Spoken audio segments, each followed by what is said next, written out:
Note আকারে লিখবি, এখানে নোট লিখে দে যে ক্ষেত্রফল হলো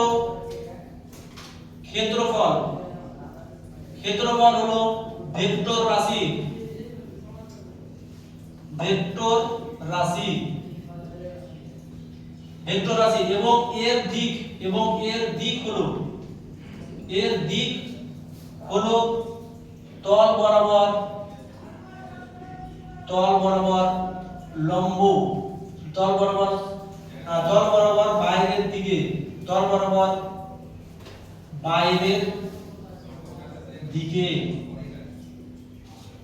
ক্ষেত্রফল হলো ভেক্টর রাশি এবং এর দিক হলো তল বরাবর বাইরের দিকে। মানে এটাকে আমি স্পেশালি ভাবে গুরুত্ব কেন দিচ্ছি, তার কারণ হলো যে আমি যদি বলে থাকি বা তোরা হয়তো বা ক্লাস 10 পর্যন্ত জেনে এসেছিস যে ক্ষেত্রফল হলো স্কেলার কোয়ান্টিটি, কিন্তু না, ক্ষেত্রফল হলো ভেক্টর কোয়ান্টিটি এবং এর মানে এর দিক হলো কি তল বরাবর বাইরের দিকে। এবার এখান থেকে যে কোশ্চেনটা আসছে, বা ব্যাপারটা আসছে যে এই যে এটা আমি একটা এঁকে দিচ্ছি, দেখ আমি কোনটা আঁকছি, যে এখানে একটা বর্গক্ষেত্র আঁকলাম, এটা বর্গক্ষেত্র আঁকলাম নেই নাকি আঁকলাম আয়তক্ষেত্র। আমি বললাম এটার দৈর্ঘ্য হলো 10, এটা দৈর্ঘ্য হলো 5, তাহলে এ সমান কত বল? ক্ষেত্রফল। এ সমান হলো ক্ষেত্রফল, মানে ক্ষেত্রফলকে আমি ডিনোট করছি এ দিয়ে, সমান কত আসে বল? 10 ইনটু কত 5 সমান কত? 50 মিটার স্কয়ার, তাই নয় কি? 50 মিটার স্কয়ার। তাহলে আমি বলছি যে ভেক্টর যদি থাকে তাহলে মান তো পেয়ে গেলাম 50 মিটার স্কয়ার, তাহলে এই ক্ষেত্রফলের দিকটা তাহলে কোন দিকে? বল দিকটা কোন দিকে? কি বলেছে এখানে লিখা আছে বল, যে এর দিক হলো তল বরাবর বাইরের দিকে, তাহলে এই ক্ষেত্রফলের তল কোনটা? এটা তল তো, এটা যদি তল থাকে, এই যে এটা হলো কি আয়তক্ষেত্র, তো এই যে যেটা এঁকেছি সাপোজ ধরে নিই এটা হলো আয়তক্ষেত্র, তাহলে এর তল কোনটা? এটা। তাহলে এর তল যদি এটা হয়, তাহলে এই তল বরাবর বাইরের দিকে হলো এই যে এটা, এই যে যেটা দেখতে পাচ্ছিস মার্কারটা, এই তল বরাবর বাইরের দিকে। তো তাহলে তল বরাবর বাইরের দিকে যে মার্কারটা আছে এটা কি ডিনোট করছে? এর দিক ডিনোট করছে। কি ডিনোট করছে? দিক ডিনোট করছে। অর্থাৎ একটা ক্ষেত্রফল আঁকলাম, এই ক্ষেত্রফলের তল বরাবর বাইরের দিকে। অনেকের মাথায় কোশ্চেন জাগতে পারে যে স্যার তল বরাবর ভিতরের দিকেও তো হতে পারে নাকি? এটাও তো বাইরের দিকে, এটাও তো ভিতরের দিকে, কখন তল বরাবর বাইরে নেব কখন ভিতরে নেব? না, তো এর একটা কনসিকুয়েন্স আছে। যেমন আমি বললাম যে সাপোজ তুই মাঠের মধ্যে, আয়তাকার মাঠের মধ্যে হাঁটতে শুরু করলি, প্রথমে তুই হাঁটছিস দৈর্ঘ্য গেলি, দিয়ে প্রস্থ গেলি। তাহলে প্রথমে দৈর্ঘ্য বরাবর হেঁটে প্রস্থ গেলাম, সে সময় আমার দিক যেটা হবে সেটা হয়ে যাবে কি? সেটা হয়ে যাবে আমার তল বরাবর কি? বাইরের দিকে। ঠিক আছে? আর এই যে গতিটা যেটা আমি পাচ্ছি, এটা অ্যান্টি ক্লক যাচ্ছে না ক্লক যাচ্ছে বলতো?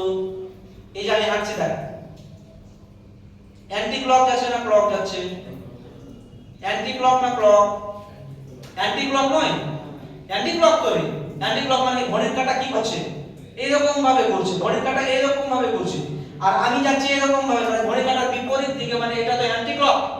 যদি আমার অ্যান্টি ক্লক যায়, তাহলে আমার ক্ষেত্রফলের ডাইরেকশন হলো ঘড়ির কাঁটার বাইরের দিকে।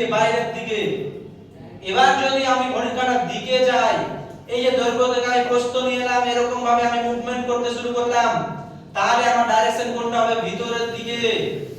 কথা বুঝতে পারছিস? ভিতরের দিকে। এই দেখ ভিতরের দিকে, আমার এই যে এই ভিতরের দিকে। তাহলে যদি আমি অ্যান্টি ক্লক যাই তাহলে বাইরের দিকে, যদি আমি ক্লক যাই তাহলে কি হলো? ভিতরের দিকে।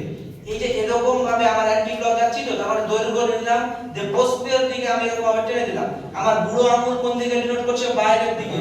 এই বুড়ো আঙুলটা হলো আমার ক্ষেত্রফলের দিক। তুই যদি এখান থেকে যেতে যেতে এবার এই দিক বরাবর আসতে শুরু করলি ক্লকওয়াইজ, তাহলে আমি যে যাচ্ছি, দেখ এই যে দেখ যে গেলাম, দিয়ে আমি কোথায় এলাম? এই প্রস্থের দিকে। তাহলে আমার বুড়ো আঙুল কোন দিকে ডিনোট করছে? ভিতরের দিকে। এবার দিক কোন দিকে হলো? ভিতরে। কথা বোঝা গেল? অর্থাৎ যদি আমি মানে ক্লকওয়াইজ যাই, এখানে লিখে দে, এটা তো লিখেছি বাইরের দিকে। যদি ক্লকওয়াইজ যাই, যদি ক্লকওয়াইজ যাই, তাহলে তল বরাবর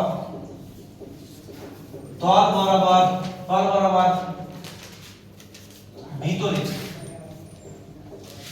দিকে। যদি অ্যান্টি ক্লক যায় তাহলে তল বরাবর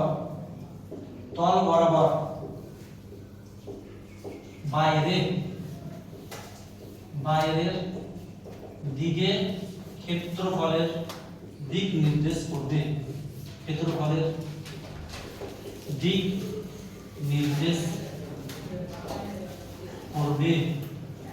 তাহলে আশা করছি ক্লক আর অ্যান্টি ক্লক বুঝতে পেরেছিস।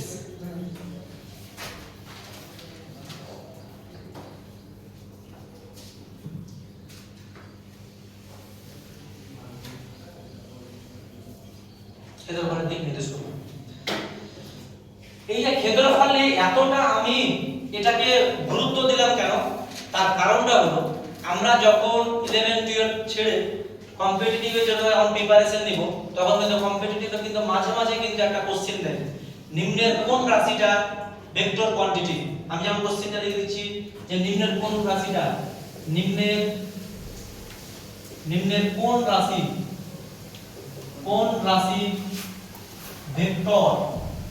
এবার তাদের অপশন দিয়ে দিল, এ হলো ভর, বি হলো ঘনত্ব, সি হলো কি বল সে ভর ঘনত্ব, ক্ষেত্রফল, এবার ডি হলো নান মানে কি কোনটি নয়। এবার আমরা সায়েন্সের স্টুডেন্ট বলে কিন্তু আমরা জেনে গেলাম যে ক্ষেত্রফল হলো কি ভেক্টর কোয়ান্টিটির সঙ্গে সঙ্গে আমি দাগ দিয়ে দিলাম, কিন্তু যারা আর্টসের আছে তারা কিন্তু জানবে না। তারা তখন কি বলবে না মানে কোনটাই নয়, এখানে ভরও নয়, ঘনত্ব নয়, ক্ষেত্রফল নয়, কোনটা নয়, তখন কিন্তু ভুল হয়ে গেল। আর এই কোশ্চেনটা হলো WBPSI এর 2022 এর কোশ্চেন। আমি যখন পরীক্ষা দিয়েছিলাম তখন এটা পড়েছিলাম।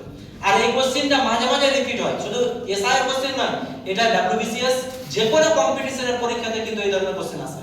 অতএব এটাকে কিন্তু ইম্পর্টেন্ট হিসেবে দাগিয়ে রাখবি যে শুধুমাত্র আমাদের পরীক্ষার এক্সামের পারপাসে নয়, আমার সমস্ত রকমের এক্সামের পারপাসের জন্য কিন্তু এটা ইম্পর্টেন্ট। আর এই কারণের জন্যই কিন্তু আমি ক্ষেত্রফলটাকে এতটা গুরুত্ব দিলাম, স্পেশালি ভাবে আমি 5 মিনিট বা 10 মিনিট ধরে আলোচনা করব। ঠিক আছে, চল এবার এখানে ক্ষেত্রফল গেল। আর